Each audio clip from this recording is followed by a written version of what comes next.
right, we ready? Hit me, Papa. Whoa, whoa, whoa. Yeah, yeah. All right, so that was our intro music to our very first podcast. Welcome to WAM, everyone. WAM Radio. We are makers. We are a married couple that lives in Los Angeles, and we are songwriters, artists, producers. To be more specific, we live in Pasadena because we've recently realized how much we love Pasadena, so we want to rep Pasadena. It's amazing. It's very true. We used to get made fun of a lot when we first moved here for living in the beautiful city of Pasadena. Everybody's like, why don't you live in Hollywood? Or Like, Pasadena? What's that? Isn't that a bunch of retired people? we're like, we have wide, clean streets and a view of a mountain. Though I think they were getting it confused with South Pasadena, which actually is a different city in LA County. It's not just the south part of Pasadena, it's a different city called South Pasadena. Anyways, we're happy to be here. And we call this house the Cosmic House. Yeah. Just because sometimes. we've written so much music. Wrote so much Whatever. music here. And yeah, it was beautiful. Yeah, right when we moved in here, it was dubbed the Cosmic House for some reason. I don't really know. It was like the first day that we moved in. Yes. Maybe we should tell that story. So we do hail from Nashville, kind of, because that's where we. That is where our love story began. Right. Yes, we were both living in Nashville. Ryan was in another band, and I was doing makeup for his lead singer. And she's like, "You got to meet my keyboardist. He'll take a good picture of us," because we had just spent hours getting ready. And then Ryan came out, and I was like, "Oh!" And our eyes met. It was like that moment where two people start floating towards each other in the cartoon little heart bubbles. Mm-hmm. It's true. It was just like that. It was like I think it was more like sniffing each other out. Yeah, like we wanted to fuck. Immediately. We were just like, whoa, oh.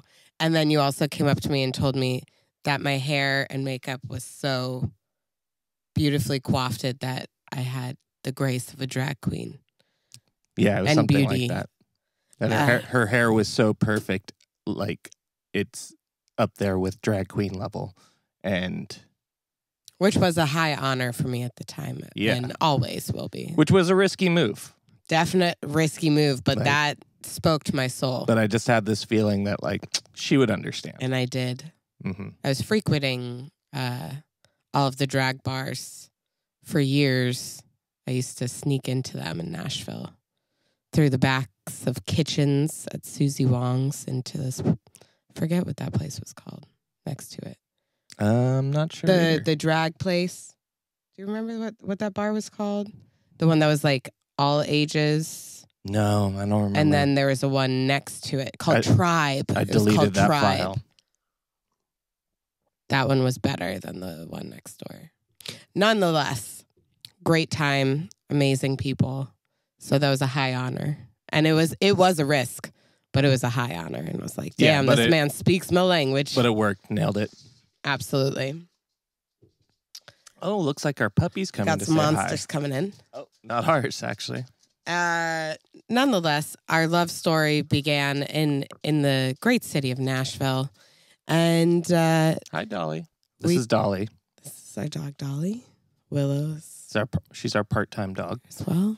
And, sorry. Continue. Well, I'm going to tell you the whole love story. So after Ryan and I met, I was in a weird relationship, but I was like, I'm going to get out of this because this guy is a beacon of hope and is classy. And then we decided to go on a few dates. The first one, I had tried poppers for the first time at one of those gay bars I was talking about frequenting. The night before our first date, we were going on a coffee date. And I had lost my phone. when I came home that night, there was a rager at my house that my roommate threw, and there were like 40 or 50 people there. And then we continued doing these poppers and getting super drunk. Next morning, I'm like, oh my God, I have a date to go to. I'm still in the club clothes and makeup from the night before, going to meet Ryan. And it's pouring rain. I don't have my phone. I know where he lives, though, because I was friends with his lead singer. And they all live together, which is a whole nother funny thing. So I'm knocking on his window because I didn't want to wake up the whole... And I'm not a morning person at all. So like this is like 8 o'clock in the morning. Yeah, something something ridiculous. Way too early for me. So I'm knocking on the window in the pouring rain in my club clothes from the night before, and he lets me in. And you were California sober at the time. Yeah. So he would only smoke weed, but he was not drinking. So I came in like a hot mess, and he was like, "You want to smoke weed before we go drink some coffee?" And I was like... Probably like, thank God. Yeah. Hungover as fuck. Let's do this. And I think you had a bong at the time. And it was like red and black. Ryan had a whole red and black themed room. Also, yeah, your room was fucking bitchin'. I remember the first time going into your room, I was like, it was covered in VHS tapes. This man knows how to decorate and DVDs. And have a theme. You also had really cool posters in that hallway. Of like Bjork and like the monsters and stuff, and they were all in black and white. Super dope. Anyways. All of that shit she made me throw away once we got married and moved in together, of course. But yeah, because I don't want it in my house. It was cool that you had it though. It was attractive. And then what else happened? Okay, well, so we got high I as gotta fuck. pause you right there because that's technically our second date. Oh my God, you're right. Tell the story. Oh my God. Our first date was a couple nights before that, maybe. And it was kind of a setup date by the roommate and to come over, who were also sober people at that time. She's in a group of 4 and she's the only sober one. Yeah. I was quote unquote California sober. For those who don't know what that means, is no alcohol, but weed and psychedelics are still totally acceptable. My favorite kind of sober, honestly. So yeah, so that so she got invited over to that to play board games and hang out with me and I had just turned 21 too. I was like, whoa. Yeah. And I was 28 about, and so she comes over to play board games and be with me and my married roommates who have been married and know each other very well for many years now. And are also musicians in a band together. Right. Yeah, exactly. So we played board games, first boys against girls, and that was fun. That was, kind of equal playing field. I don't remember who won out of that. We'll give it to the ladies. Yeah, I think it was us. And then it was like, okay, now let's do couples. And they were on a team, and then Chelsea and I were on a team. And we had just smoked weed. Oh, and Ryan we took a break to go smoke weed. Which I'm not smoking weed that often at the time either. So like weed would hit me like a fucking truck. Well, because it wasn't in a fucking store in Nashville. We had weird drug dealers that we had to align with. You couldn't find it sometimes. Oh yeah, and it was still like if you got caught with weed in Nashville at that time, it was bad. You'd get put in jail that night. It was bad. At least. Probably. Anyways, so then we get partnered up to play board games, and we just get annihilated because we're stoned and we don't know each other at all. Well. No.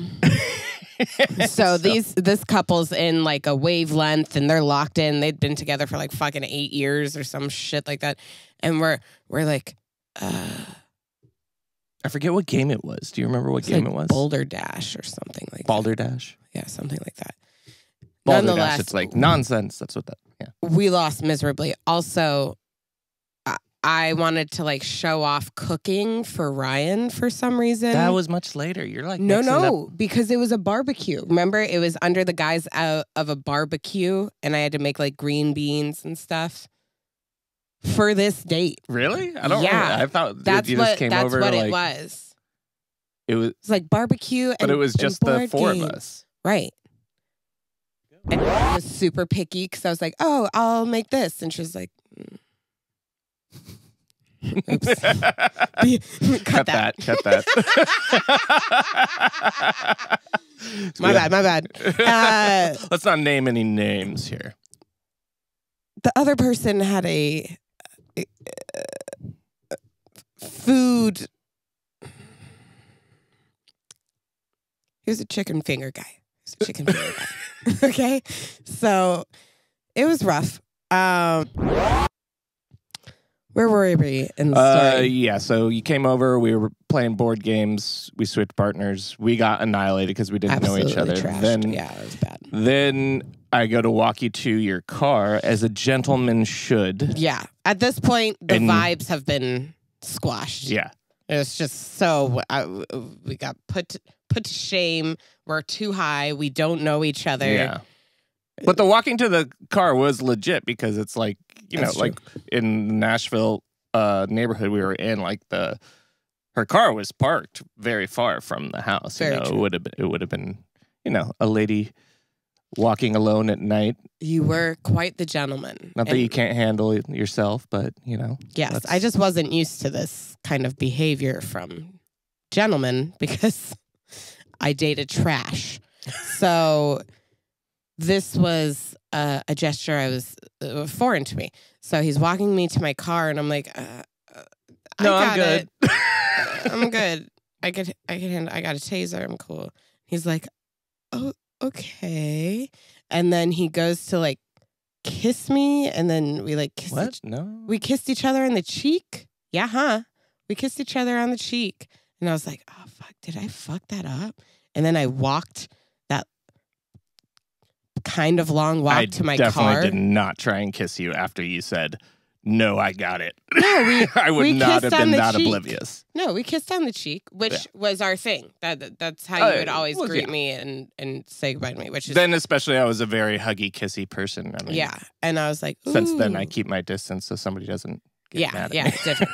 But I like that about you. So I was like, oh, okay, he's actually affectionate. And it reminds me of like Italian Yeah, culture. I mean that's or what like I always Latin was because culture. I was around stuff. a lot of Latin and Italian people working in restaurants. Yeah. and other friends and people I dated in the past were Yeah. Italian So it's or just like- Latin and very affectionate people. So Yeah. it was always like, oh, people just hug and kiss like Yeah. on the cheek. Like And everybody. I do the same thing. So I was like, oh, cool.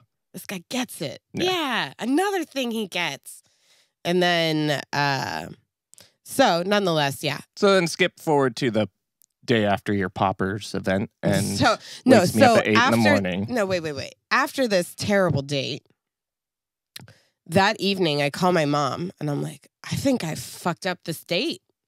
And she's like, oh yeah, you did. Oh yeah. Oh, yeah. He was trying to be a gentleman and walk you to the car and probably open the car door for you and like all these things. And you have to allow someone to do that for you.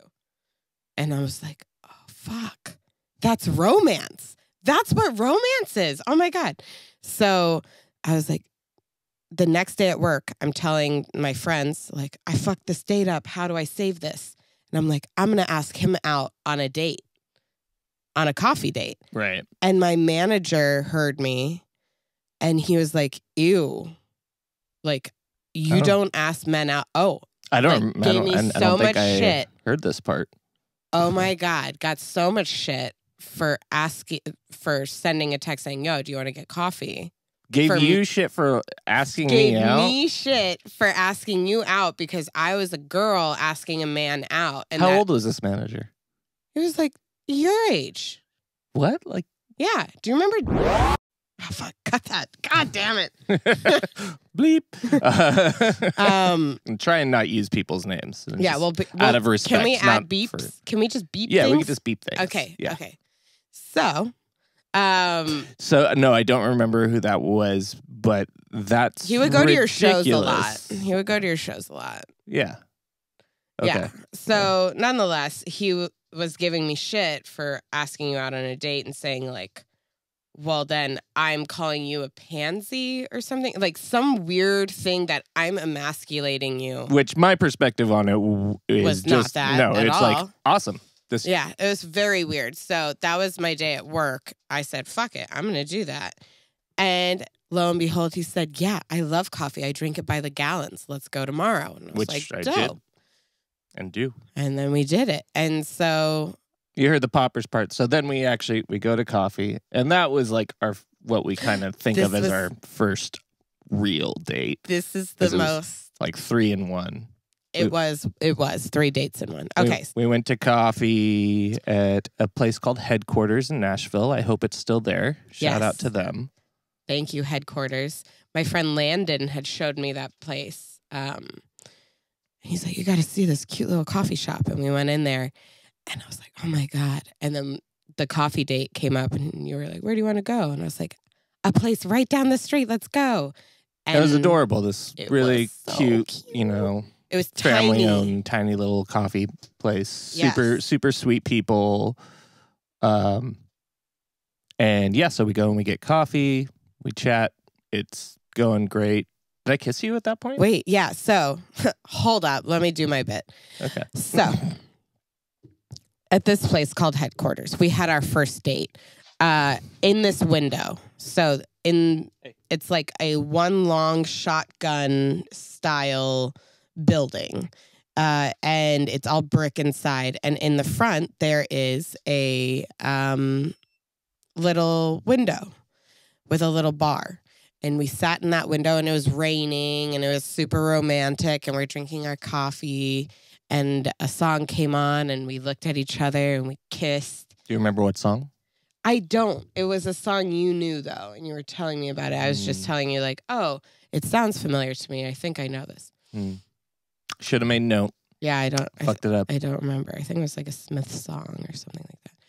Anyways, we kiss in this window and it's adorable. And then we decide to go to sushi. We're like, do you want to go on another date? Like, Yeah, by right then it's now? like lunchtime because we'd Drank killed like so much coffee. 3 hours and Yeah. drank a bunch of coffee. And then we got some sushi at this place. So that's second date. And then that night there was a barbecue at your house. Yeah, that I had to those go to people were work at that throwing. point. So I went to work at the restaurant I was working at. Yes. And And Ryan went to work. We went to this barbecue with all of our friends, or at least my friends.